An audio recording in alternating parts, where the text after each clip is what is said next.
On a beaucoup parlé de référendum dernièrement. Nous, ce qu'on propose chez Mieux Voter, c'est de sortir de cette logique binaire du référendum, oui, non, en faisant un préférendum.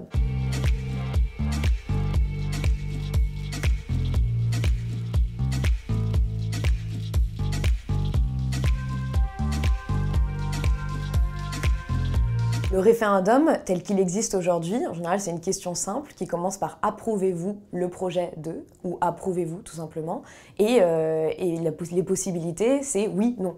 Donc on est dans une logique très binaire. Donc nous, ce qu'on propose avec Mieux Voter, c'est de faire non pas un référendum, mais un préférendum.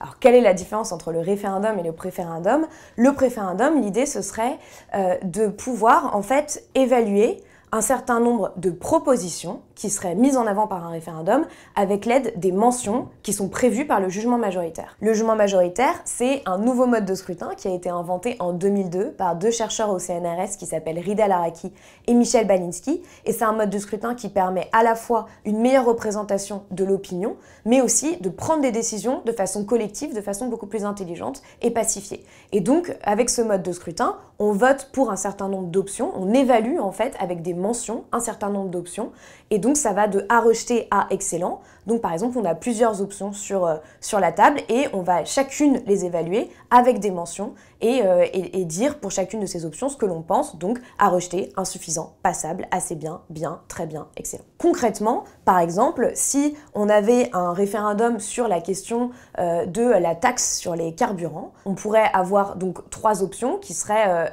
êtes-vous favorable à une taxe sur seulement les voitures? Êtes-vous favorable à une taxe sur le kérosène des avions? Ou êtes-vous favorable à ce que cette taxe soit entièrement reversée pour financer la transition écologique ou soit reversée aux ménages, enfin que les bénéfices de cette taxe? Et donc sur la question de êtes-vous favorable à une taxe sur les voitures seulement, chaque électeur pourra en fait évaluer à l'aide d'une mention cette proposition-là. Et donc dire par exemple à rejeter s'il est totalement contre, ou moi je pense que c'est plutôt une bonne idée, donc je vais mettre bien. Et finalement, l'option qui recueillera la meilleure mention majoritaire sera l'option retenue.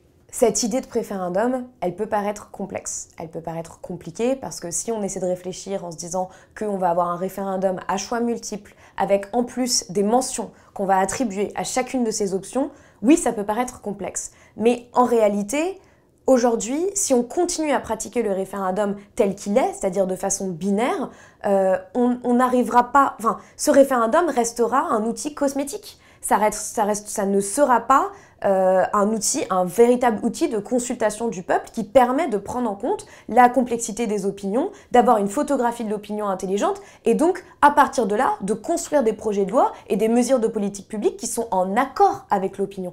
Quand on fait un projet pour Notre-Dame-des-Landes et qu'on a un oui-non, qu'on voit l'exemple du Brexit au Royaume-Uni, etc., on voit bien que cette logique binaire, aujourd'hui, elle ne fonctionne plus.